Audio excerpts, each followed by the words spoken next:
I'm Chris Baddiley. I'm presenting this afternoon my talk on my projects with an all-sky camera and sky quality meter. This is the title of Astronomical All-Sky Background Light Pollution Database and Modeling Analysis at Malvern Hills Area of Outstanding Natural Beauty. The sky in the Malvern Hills Area of Outstanding Natural Beauty has been monitored continually since 2012, when a dark sky survey of the area was carried out, commissioned by Malvern Hills conservators. Ever since then, at my observatory, the sky brightness has been measured continually in the last few years at 2-minute intervals in all weathers, on the darkest of nights, when the system was working, that is. Using a fisheye lens camera for imaging at the same intervals only on the darkest nights when I'm doing other things in the observatory, but the photometers kept on all the time. In 2015, the Malvern Hills conservators commissioned myself to do some modeling. I've been doing modeling for quite a few years on the effect on the sky brightness in the local area due to relighting throughout Herefordshire LED lights. Now this is the area. This is Malvern Hills Area B. Bristol, Gloucester, Cheltenham, Worcester, and the Severn Valley here. And this is the dark sky map of the area. So principally it's the cities and towns that cause the lighting. There is no lighting on the roads in between. This is my view in 2012 from the Malvern Hills, the highest point in the area, looking towards the Severn Valley, and this is Malvern, and that's Worcester, and that's the same view 2018. I haven't taken a picture since then. You can see the color change and the distribution. These are sports facilities associated with schools. They're not on all night. The projects are the summary of a geographic survey I was asked to do by the council in 2012, where I actually took readings around the area, wherever I could get a reasonable horizon view on a regular basis once a month during the winter. And then since then, I have been, as I said, monitoring the sky continually from my observatory on a mast-mounted system. And I'm going to talk about the summary of the results from that. This led to a number of projects. The changes in the sky dome's distribution, brightness, color due to changes in lighting and local weather dependence. The parametric curve fitting, which I've achieved, to light profiles across the sky, which are pretty consistent. It's a parameter per curve fit, and it works pretty well in all conditions. Any deviations from it are due to astronomical phenomena or new lighting. Isophot plots, which are similar, they show the asymmetry from the sky domes, and they can work out the effect of distant sky domes on my zenith view or any other. I'll come to that in due course. Polarization I've had to go at. As expected, it's due to astronomical objects, sun and moon below the horizon primarily. The artificial light isn't generally polarized. Local atmospheric backscatter is my last project, in which I shone lights into the sky from the observatory, make sure the photometer couldn't see them, and measured the sky brightness affected by turning the lights on and off and seeing the differences and plotting the difference and repeatedly for hundreds of times and getting consistent results. And so that's the backscatter from lighting just the sky, local sky. And then of course, there's the plague of satellite crossings, which I've just started building a database. Okay, let's move on.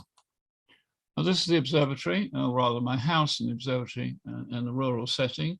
These are the Malvern Hills behind. This is the setup. I've got a control room, a runoff roof. These are the telescopes, which I'm not going to be talking about. And you can see the lights of the camera systems, okay? These are the telescopes associated. This is the control room, telescope systems I've got. You can see here the display of your sky camera. Okay, those I use for imaging dark sky objects or whatever. They're separate projects.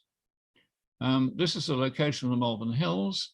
It's about 15 kilometers long, north-south chain of hills separating the Severn Valley, which is more light polluted than the Herefordshire side, where it's more rural. Principal towns, Worcester, many towns leading up to Birmingham on the east-northeast side. On the west side, principal town is Hereford, which is about 25 kilometers away. And there's Ledbury to the south, which is a small town. And this is my readings divided into kilometer squares in 2012, showing the magnitudes per square arc second. And it's pretty consistent on the darkest of nights. As you'd expect, it's worse in the towns or the environment, but not hugely, not extremely large towns. And this is my location. These are just a summary from the results showing the all-sky camera. Even in the middle of Malvern, there are commons, so dark areas within, and that's a picture from the dark area. You can just about, not on this picture, but you can just about still see the Milky Way. This sky glow is from Birmingham because even when I'm several kilometers south, it's in the same position, and that's the clue. If I go 12, 15 kilometers out of town to the south, the sky is a bit darker, but the sky glow in that direction is just the same, and that's Birmingham. And similarly, you can identify things, sky glow domes like Gloucester, Cheltenham, even Hereford and Swansea, 150 kilometers away, shows up. The uplift due to the Milky Way is about 0.3 magnitudes per square arc second. And that came, I've talked about different locations, and I sort of preempted the slide there. I've applied corrections to the geometric projection from the lens. This is a typical projection relating the elevation to the actual position across the lens on the camera chip. You see, it's not a linear relationship. That's to be expected. I've also corrected for vignetting of the lens, where I calibrated against a foggy day, essentially a foggy day, so the light was coming in all directions, and then looked to the sensitivity of the camera and fitted a curve to it, and applied that to correct the data, not the image, but when I was doing profile plotting, I corrected it. I've developed an algorithm. I don't go into show you any details of this, but this is my curve fitting algorithm. It is a very simple parameter fit. You need the level in the middle, a level either side, and how many degrees either side it is. It can be different on each side. And it fits a negative exponential with a power that's not necessarily 2. And it smoothly corrects the slope to fit the curve. And these are the parameters that are necessary in order to do so. It's a bit of a fudge, but it works very well. It involves very few parameters, and you can fit a very smooth curve that will go through most of the profile points. I found it very successful, north, south, east, west. And you can, once you've fitted the curve, you can measure the asymmetry in the curve to find out the relative amount of light pollution from one side of the sky to the other. And here's an example. You can see these are individual stars from the profile from the camera. It's calibrated against the photometer near the zenith. I don't look directly at the zenith on my mouse-mounted system, because otherwise it would see the Milky Way at certain times of year. But if we're 52 degrees north, by tilting it 20 degrees north of that, it never sees the Milky Way. But I know what the Milky Way contribution is. So you can see here, it's gone through the Milky Way, and that's the uplift from the smooth curve. So that is the contribution from the Milky Way. This is north-south and east-west. This is just an example. There's no Milky Way in that one. And the asymmetry between the two sides gives the amount of light pollution from one side of the sky to the other. And many of these contributions are from towns and cities beyond the horizon. In fact, most of them are in my location. The rural sky is about magnitude 21.1, magnitude square arc second on a good night. And so I can see sky domes up to 150 kilometers away. This is just a slide relating to what I've just been talking about. The darker sky is towards Wales, which is my northwest, and it's quite distinct. You can actually see it. This is my location. This is my garden and my house with the lights off. And these are the various sky glow domes. That one is Swansea. That one is Hereford. And these are Malverns, and that's Birmingham, etc. All identifiable. Okay, and this is the asymmetry across the sky, north, south, and east, west. And you can see that this is a difference between one side and another. Well, actually, if you put it on a linear scale, you want the difference. As a linear scale, logarithmic scale, you take the difference, and that corresponds to a linear scale of a ratio. So I have to switch between linear and log scales for this sort of calculation. And this is the asymmetry. This is the difference, and this is the difference on one side to another, and that's the asymmetry. So you can see I get a lot more sky glow from Malvern than to the other side, the Herefordshire side, which is much darker. And here I've identified the sign, the towns in question, and here you can see the asymmetry itself from the profiles. I've done isophots, and you can see it's slightly skew. It's darker in this direction. There's Wales, there are no towns or cities in that direction in Wales, while there are on the other side of the sky quite a few. Again, all beyond the horizon, but I'm picking them up quite clearly. And I can see what the contribution is, about 10%. Here is an example of just a confirmation that my all-sky camera is picking up what it should be, and the simulation done from Gaia survey with using Gaia data and local geometry and also the remote satellite that's commonly used, Suomi satellite, and you get an agreement. That's what you'd expect, and so that model is actually quite accurate. Local distant atmospheric conditions. Here's an example. So here I take the sky, I do the isophot. Here I take the sky and actually subtract the mirror image of the sky. I can do it this way or that way, and then plot the isophot of a difference. And that shows you clearly the isophots are much tighter in that direction, almost absent in that, because I've got a darker sky on the Herefordshire side than I have on the Worcestershire side. I can see how much the contribution is from distant sky glow. These are stepped equal isophote intervals. And these are just more examples, but taken at different times of year and different years. You can see how the color variation varies with the atmospheric condition, very strongly influenced by the atmospheric condition, the same processing. I've taken the camera profiles to see that although I've changed the camera during the 8 years of data, it didn't really make a lot of difference. I'm using different cameras, but it didn't affect the color background. The color background you're seeing is definitely due to changing atmospheric conditions, which can change very rapidly. If it's slightly misty, it can obscure lights from distant sources. If it's misty on the distant sources, or if it's misty in the local area, it'll obscure lights in a different way, emphasizing local lighting and suppressing distant lighting. This color here, and there is due to the fruit farm just over the ridge from me. It's orange, sodium lighting, while of course the LED is white. And it can affect the whole sky suddenly if there's a slight mist, causing local scattering. The sky always goes darker during the night, steadily. I've always found that it's a smooth variation, not sudden. So it's not like suddenly being turned off. I think it's mostly due to the fact that there's mist buildup or humidity buildup during the night due to the radiant transfer of heat into the sky.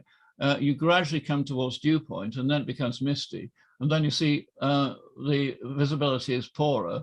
And so you actually see less stars as well. but that's not always the case. But certainly where it's gone, this is a histogram of numbers of minutes at any one particular brightness level in 0.1 magnitude per square second intervals. This is for this particular night. This is for the darkest nights for a whole year. And you can see where we meet the International Dark Sky Association requirement for a category of a dark sky. We meet it quite often. Here's another example. So it's quite consistent, this. This is during lockdown. And I didn't notice any difference during lockdown than not, because I'm in a rural area. It was just as an example. This is for successive years on the darkest of nights. And you can see there's no real trend. It's more or less the same. This is an experiment of polarization. I'm using the same tricks, but I built two polarization filters. One is azimuthal, and you just rotate it round. And here I'm showing the isophots with the variation in angle. And you can see the strong polarization, and it's due to the sun and the moon below the horizon, because it varies during the time of night. Well, artificial lighting would not do that. You see hours just before dawn, the polarization of the sky is quite distinct. You can actually see it clearly. The other system I built was filters that are one's horizontal polarized and one's vertical. Again, you can see the same trends, but this is just the horizontal and the vertical components. That's the setup without any filters. You can see my solar array in the background. And this is the backscatter measurements that I did. Here we go. As I said, this is the same setup. I took the calibration panels, which are normally on the wall for the telescopes to be corrected for, and took one of them off the wall, turning the other one off, and mounted it horizontally below the level of the observatory roof, so that its sky quality meter couldn't possibly see it. And I turned the lights on. I knew how bright they were. I've got the figures. Off, on, off, on. Now, the SQM actually looks at 20 degrees north, a 20-degree field of view. It's that little patch there. So it's not seeing the lights directly at all, or even scattered off objects near the horizon. This was a night. This was the profile for that night when the lights were off. And you'd measure the sky quality meter readings on, off, on, off, on, off, on, off. And when they're off, you interpolate what they would be when they're on, and vice versa. I wrote an algorithm to do that. So off, on, off, on. These are just 4 examples, 4 nights. I did a number of nights during the year, the clearest nights, and I got consistent results. Even though the light was varying from one reading another, you can subtract it off, because certainly in the summer, the sky light's varying all the time very rapidly. But because you're taking a difference, it subtracts out. And this is the difference. So this is, those are on, off. It's quite noticeable. And it builds up, and you just plot the difference against the brightness of the source. These are just the tables. I took the best results. The 1 or 2 I rejected because of variation, excessive variation in the sky brightness during the observations. But the rest were quite consistent on different weather conditions. And I measured the backscatter ratio, that amount of light coming down compared to the amount of light going up. And it's measured in throughput units, that's per, in linear scale, per square meter per steradian. And I checked it with different weather conditions. I was using the best conditions, but you can see there is no consistent trend except possibly with humidity, but wind speed and temperature didn't make a lot of difference. I got more or less the same sort of results. And applied this result of having got the backscatter ratio to a development of a lighting development that was designed around a school, the solar school field off, and they kept an observatory, and they didn't want any light on the observatory of a telescope. So this was very carefully designed. Unfortunately, it's not been built, so I can't verify anything. It's still years later not been built, but they wanted to make sure the light didn't cause interference in the observatory unnecessarily. But of course, there's always reflection off the ground. Even if there's no light directly pointing at the observatory, it's reflection off the ground. So using my models and the scatter ratio that I measured for how much light goes up on a clear night from known luminance figures from the planning development and got a curve, and here's the curve. And you can see that it actually reduces the sky brightness, increases the sky brightness by about 0.5 of magnitude per square second, between 0.1 and 0.7, according to the weather conditions. And that's quite significant. It's the difference between seeing the Milky Way and not. There's no such system in any planning, lighting planning development. I can work out how much it will pollute the sky just from being there at all. But anyway, now of course we've got the problems of mega constellations. Nearly about 4 or 5 of my frames that I take with my 3-degree field of view camera are spoilt by satellite crossings, and I have to reject them. And this is just the beginning. And that's it. Thank you very much. I welcome any questions. Thank you. Hello. Hello. Amazing this technology actually works. I wasn't sure if I'd be able to speak. I didn't hear the question, by the way. It was too faint. Well, I got one. Hi, Chris. This is Bob Buckheim. Hello, Bob. Your comment about satellite trails intrigues me. I've always assumed that those are a problem only during evening dusk and then before dawn twilight. Are you seeing them all night? No. I'm presenting at the National Astronomy meeting on that very topic, saying it's not just a blight of professionals, it's a blight of amateurs as well. No, obviously not near midnight. I'm imaging until about 1 hour before it gets too bright, when the photon counts on the telescope become ridiculous. It's mostly away from midnight, as you'd expect, except in the summer, when the sun is just only below the horizon in the north, at 52 degrees north. And so you still get solar panels illuminated fairly close to midnight. In the winter, of course, that's not the case. But generally, I'm seeing them away from midnight. But even then, I'm getting frequent crossings. Of course, the further it is from midnight, the more crossings I get. But it's still, I'm having to reject at least 20% of the images from 2-minute exposures, sequential, on a standard 600mm lens. Nothing special. And even sometimes on my main telescopes, which have come to 2-meter focal length, and getting them, having to reject images quite often on that. And this is just the start. I have got a couple of summary slides here, which I've added as an afterthought. But actually, in the presentation I've just given, I've actually summarized everything all along, just not at the ends as a single block. So if anyone wants them, I can upload them, or I can share screen and show them now. But it's up to you entirely. Basically, I'm quite happy just to talk any questions through. So back to questions. Any more questions? So I don't know what this is quantitatively, but I've heard that after we have tens of thousands of satellites aloft in the next 5 years, that even at midnight, there's enough sunlight refracting around the edges of the atmosphere that we're going to see an increase in sky brightness.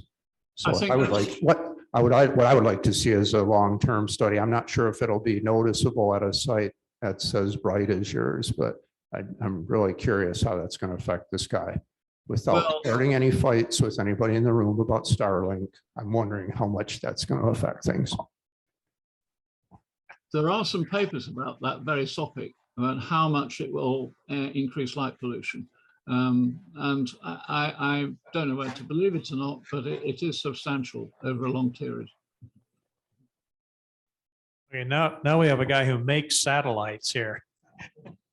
Well, following up on that comment, Dr. Edward Pierce from the University of Arizona has been studying that problem. He has a system, he's been collecting data on the Starlink and the other satellites that come up. And so it's becoming a real security problem too, because they're afraid they're going to highlight bad stuff in these constellations. So he's actually working that problem there. So it is a major problem. So It is, yes. Anyway, this database is available to anyone interested. It's not complete because I have frequent failures. Sometimes I can't even open the observatory roof, and I can't afford to replace the wood. It's rotting away. That's just been fixed just now, but I've had any number of problems and USB failures endlessly, and the telescope's hitting the wall. It's been going on 8 or 9 years, and I'm always trying to improve things and get things working, but nothing seems reliable. And now Windows 10 keeps on doing automatic updates and turning off the SQM.